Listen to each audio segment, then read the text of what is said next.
special briefing on the visit of Prime Minister of India to Ukraine.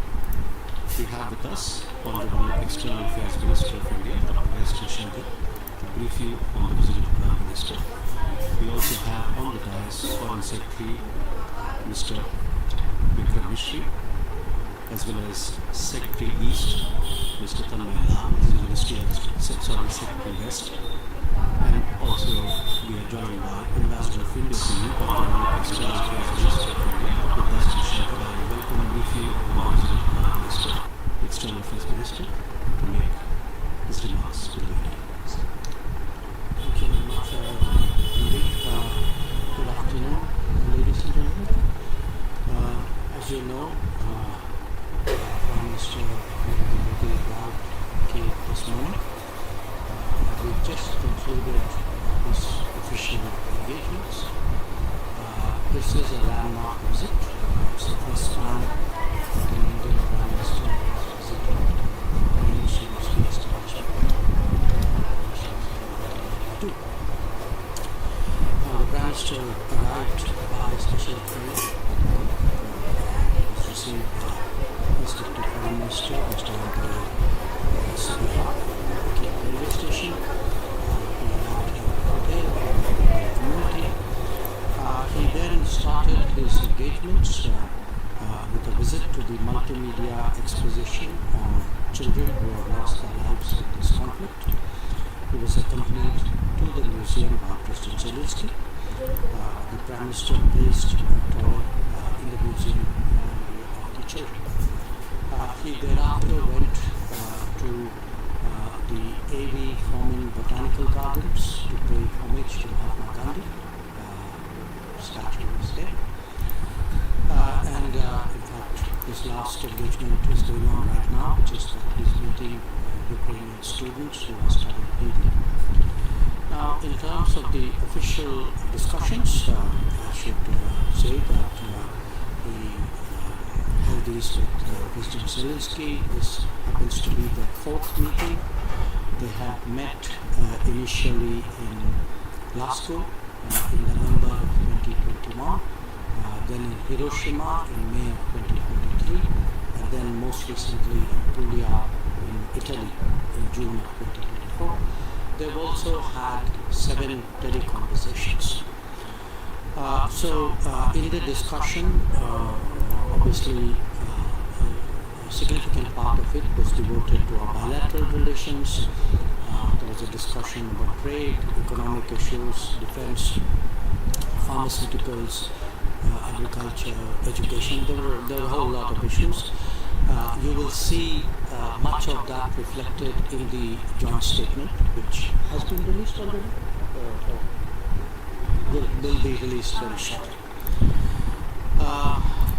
The leaders also, I must share with you, tasked the Intergovernmental Commission, of which Minister Kuleba and I are the co-chairs, to specifically focus on rebuilding our trade and economic relations, which had gone down in recent times, and we certainly look forward to having early meeting of that body, definitely by the end of this year. While this is the first visit, I think you all appreciate that there is a very clear context in which the visit is taking place, and obviously much of the discussion was spent with regard to the war in Ukraine. So before I come to exactly what was discussed, I just want to give a little bit of background here, which is that there have been a number of public positions taken by India and by the Prime Minister on this subject. A little more than 2 years ago, he had actually publicly said that this is not an era of war. He had also underlined that dialogue and diplomacy are the key. Most recently, he emphasized that the solution will not come out of the battlefield. And obviously, we find the civilian and humanitarian toll of this conflict particularly distressing. It's also India's view that the two sides need to engage each other to find a solution. Now, I also want to, I'll come to the joint statement, but there's a particular segment in the joint statement which pertains to the conflict. So let me read that out, which is that the Prime Minister reiterated the need for sincere and practical engagement between all stakeholders to develop innovative solutions that will have broad acceptability and contribute towards early restoration of peace. He reiterated India's willingness to contribute in all possible ways to facilitate an early return of peace. Now, while I read that part out from the joint statement, again, just to refresh your memory, or for those of you who may not be entirely aware of it, I would like to remind you that in the past, India has actually been actively associated with various efforts led by various countries in this regard. We supported the Turkish effort in 2022 to open up the Black Sea grain corridor. In September 2022 also, Prime Minister Denis Shmyhal actually took up with us the concerns regarding the Zaporizhzhia nuclear power plant. At that time, it was a matter on which we had been thereafter directly in touch with the Russians, and then back to the Ukrainian side, also been in touch with IAEA Director General Rafael Grossi. And at various other points of time, we had also taken public positions cautioning against the danger of escalation. Now, let me now come to today's discussion on this particular subject, because I would say in terms of the time which the Prime Minister and President Zelensky spent, most of it actually was in regard to the conflict. So here, the Prime Minister spoke about our position, which I have summed up for you, that is not an era of war, that dialogue and diplomacy are key, that the solution will not come out of the battlefield. He shared the widespread sentiment in the global south about the repercussions of this conflict for them. He spoke also about his discussions recently with President Putin in Moscow. The Prime Minister, if you remember, was there in July. He sought President Zelensky's assessment of both of the ground situation as well as the diplomatic scenario. President Zelensky spoke at some length on both issues. He also spoke about taking the Global Peace Summit in regard to Ukraine forward. And I would say, if I were to kind of sum up really what was a fairly long and detailed discussion, one, it revolved around to some extent the military situation, about on the medium-term concerns like food and energy, and most of all on conceivable pathways to peace and conflict resolution. I would say, I'm sure the Ukrainian side will do its own briefing, but in fairness, I would sort of sum up their position as saying that they clearly wanted a continued involvement of India with the Global Peace Summit. There was also a discussion about what could be effective ways of taking these discussions forward, not necessarily within the format of the summit. There are obviously multiple possibilities here and multiple views about those possibilities. So what I can say is that it was a very detailed, very open, in many ways a very constructive discussion. And if there is any further development in that regard, we will obviously keep you all informed. With regard to other issues, I think the best that I would do, because we have a paucity of time, would be to refer you to the joint statement. Just again, I'm summing it up very succinctly. I'm not touching all points, but in the joint statement, I want to emphasize that the Prime Minister and the President reiterated their readiness to further cooperation in upholding principles of international law, including the UN Charter, such as respect for territorial integrity and sovereignty of states. As I said, they spoke about the summit on peace in Ukraine. The last meeting was in June of 2024.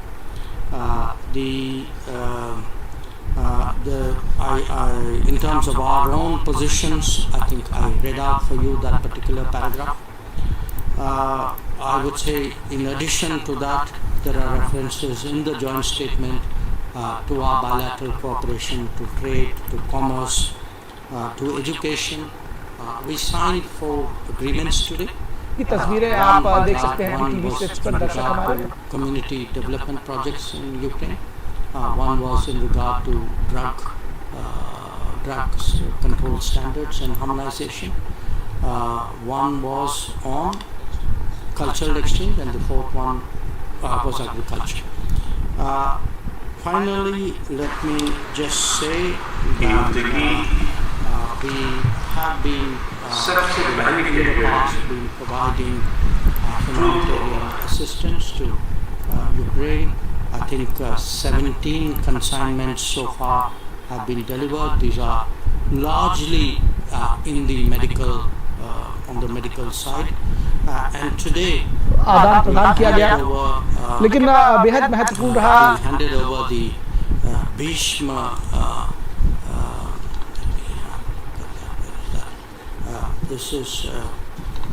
These are cubes which contain medical support equipment, which are very effective, very compact, very deployable in many ways. So these cubes with a total weight of 22 tons were handed over today, along with 10 gensets. So I think this would probably be a fair summary of today's discussions. I'm sure you will have some questions or thoughts. I'd be happy to answer them. We'll put the floor now, and please do introduce yourself before you ask the question. So let's start there. Rishikesh. Hi sir, Rishikesh, Press Trust of India. So we have seen in the past that Ukraine side has made a very strong statement on the issue of India's import, especially on gas, energy or coal. So when today Prime Minister meets with President Zelensky, did President urge India to curb its imports from Russia? Can I take a few, because I'd like to cover as many people as possible. So, Vishnu.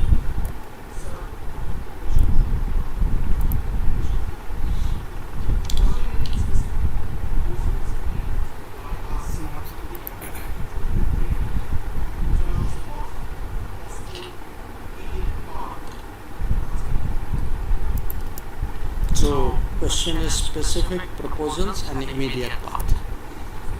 Proposal and the adjectives in question are specific proposal and immediate path. Right, got it. That's right, I'll take 3.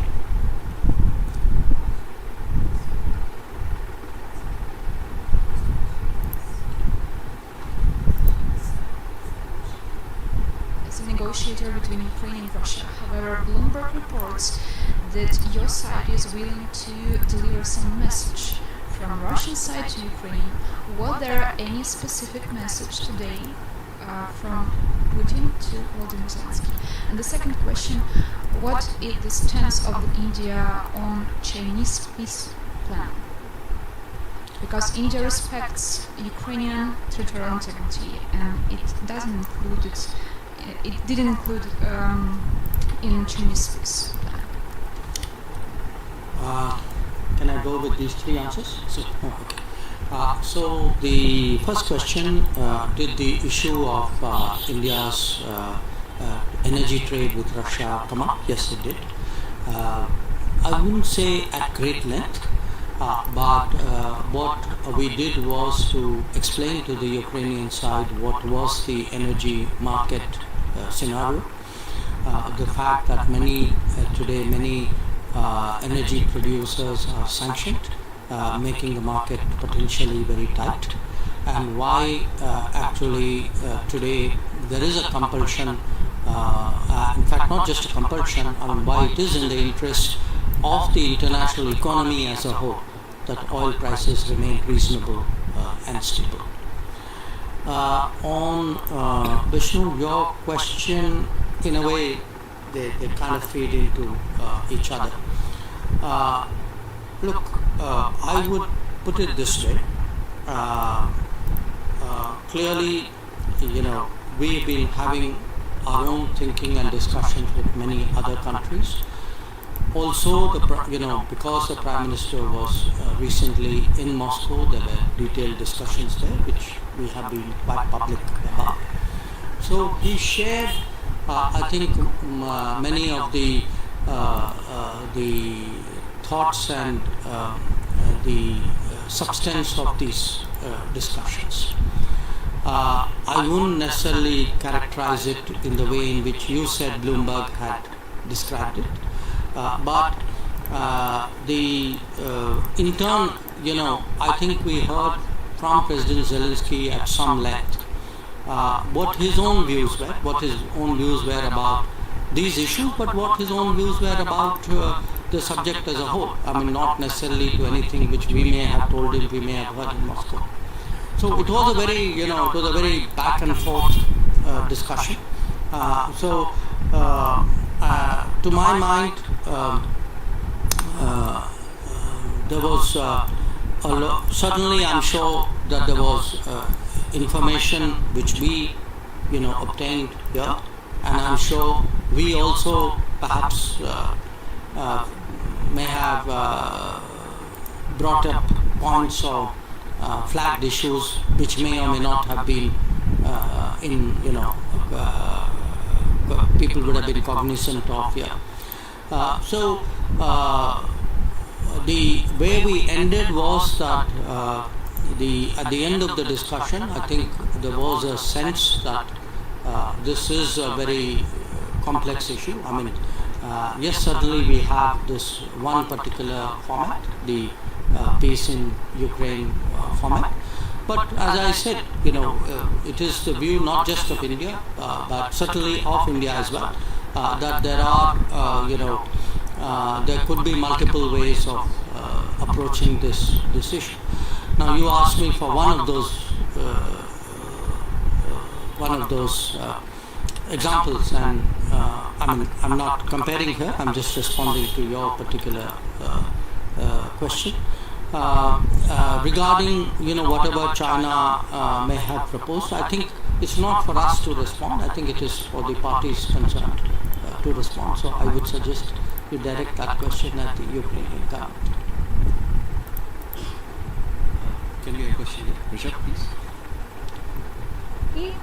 Minister, good afternoon. Rishabh from Times Now. Sir, you spoke about Ukrainians asking us to be part of the Ukraine Peace Summit that last happened in Switzerland. Has there been any proposal from Ukraine to India to try and convince Russia to be on that table? Because Russia last time did, was not part of the Peace Summit in Switzerland. So has there been any talks from Ukrainian side that India should try and get Russia also on the table?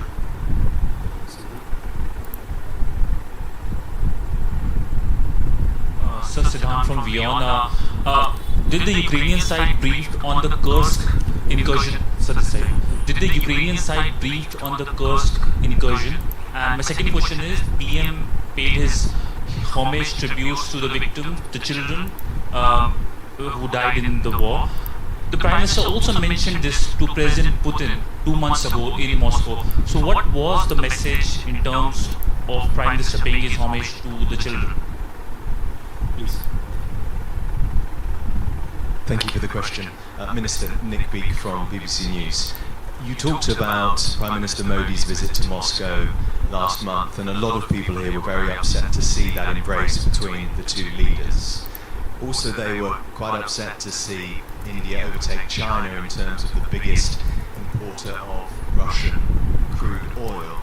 And also, they say they're disappointed that there hasn't been an explicit condemnation of the full-scale invasion of Ukraine. So, in light of that, I'm just wondering whether you had difficulty today persuading President Zelensky that India is not favouring Russia, but is indeed pursuing a policy of non-alignment. And secondly, because of that meeting in Russia last month, I think Prime Minister Modi is probably the most significant, influential world leader to have spoken to both sides recently. What personal role could he play in some sort of pursuit of peace? Thank you.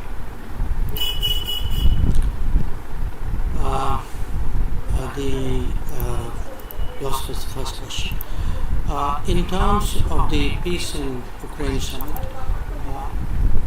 look, it was discussed at some length because much of what President Zelensky said revolved around, not everything, but a significant part of it. Now, where they go, at the end of the day, it's their initiative.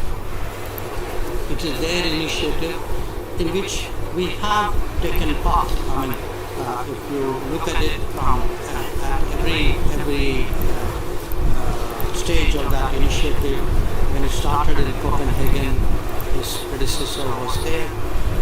Then the NSA went to Jeddah, the deputy NSA went to Riyadh and to Davos.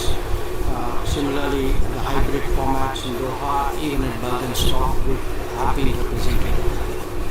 So we have been represented there, but we also agree on some parts of it and don't agree necessarily all of it.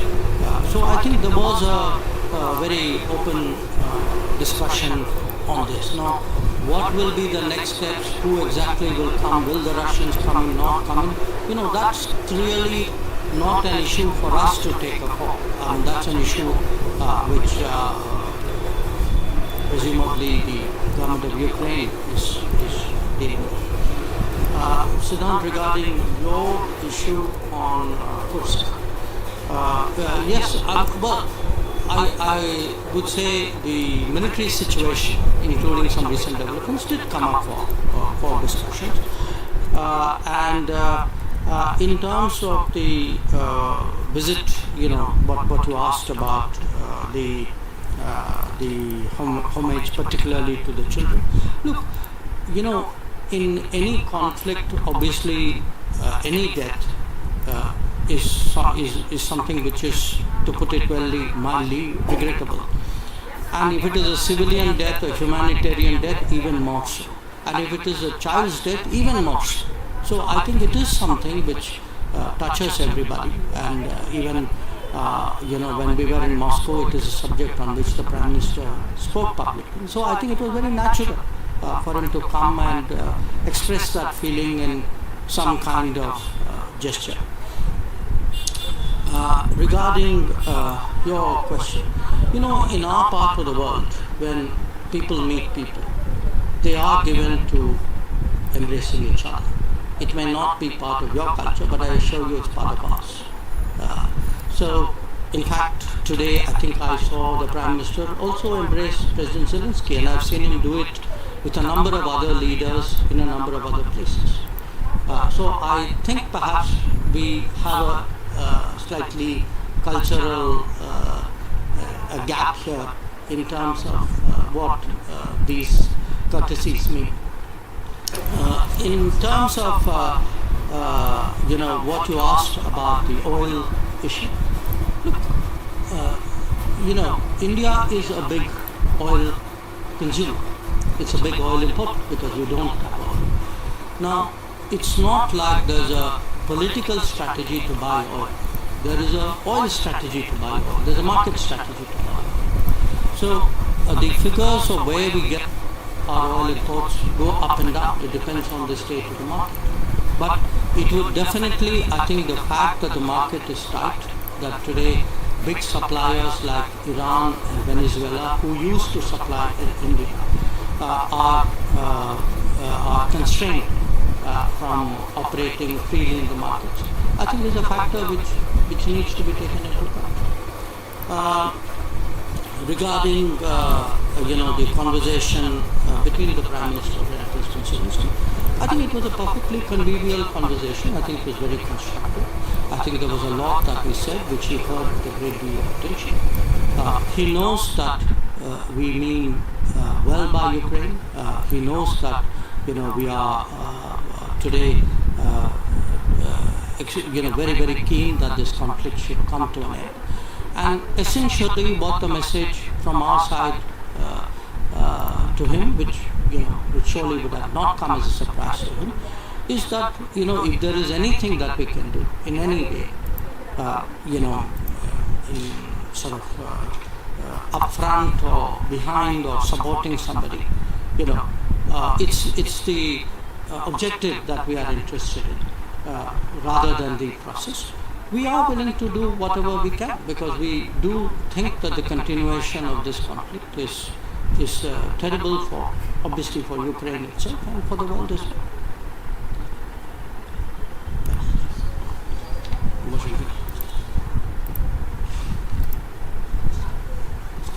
विदेश मंत्री जी, आपने बताया कि 32 साल बाद राजनयिक रिश्ते के बाद प्रधानमंत्री पहली बार यहाँ पे भारत के आए.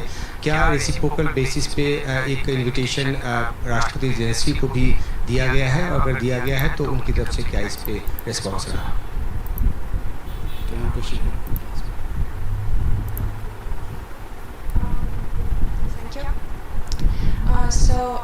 The peace formula proposed by the Ukrainian president has already mentioned today, and I want to ask you how interested is India in participating in the implementation of this formula, and if yes, which of the 10 points of this formula would India be ready to support? And I have one more question. I want to ask you, what is India's position on the application of international sanctions against Russia, and under what conditions India would join a broad sanctions regime or some part of it? Thank you. Just wanted to join the last question, if you don't mind, because I think it's being a bit unfair. There's somebody behind you who hasn't asked a question. Good afternoon, sir. My name is Jashok from ANI. I have a question that Prime Minister Modi's visit to Ukraine has sent us positive sign to the world, including India. Will this is the favorable time for the Indian students to return Ukraine for their study? Okay. What's the first question? आपका सवाल जो था, I'll do it in both Hindi and English. देखिए, ऐसा था कि पहली बार भारत के प्रधानमंत्री 1992 के बाद यूक्रेन आए हैं, तो ये अपने आप में इसका महत्व होता है. तो जैसे ऐसे समय में ये भी स्वाभाविक है कि प्रधानमंत्री जो हैं वो अपने होस्ट को, प्रेसिडेंट जेलेंस्की को निमंत्रण देते हैं. इस बार उन्होंने दिया था, तो हमारी अपेक्षा है कि उनके सुविधा के अनुसार राष्ट्रपति जेलेंस्की जो है भारत में उनका विजिट भी होगा. So essentially what I said was that Prime Minister was here for the first time after 1992. It is natural on such occasions that he extends an invitation, which he did in this case. So we expect that at some point, as per his convenience, President Zelensky will visit India. On the second question, the peace formula. We've been involved and with the multiple meetings of the summit, starting from Copenhagen, as I said, at a very senior level. How to take it forward. I think there is a diversity of views. There is a diversity of views, not just involving India. I think many other countries who have also taken part in this summit have their particular views on how to take it forward. Now, what we heard from the Ukrainian side today was their view and their expectation on how to go forward, which is understandable. But I think in terms of our view is that any exercise, if it has to be productive, will naturally have to involve the other party concerned. It cannot be obviously a completely one-sided or a one effort which would fructify. Regarding sanctions issue, I would say, look, generally, in India we do not impose sanctions on any country. It's not part of our political, diplomatic history. If at all there are sanctions, we generally look at UN sanctions. Those are the sanctions that we respect. In terms of the last question, students, look, at their peak there were more than 20,000 students here. Obviously 2022 many of them went back. Some have come back. They come back because there are various academic compulsions on them. My understanding is that there are roughly somewhere between 2,000 to 2,500 students currently.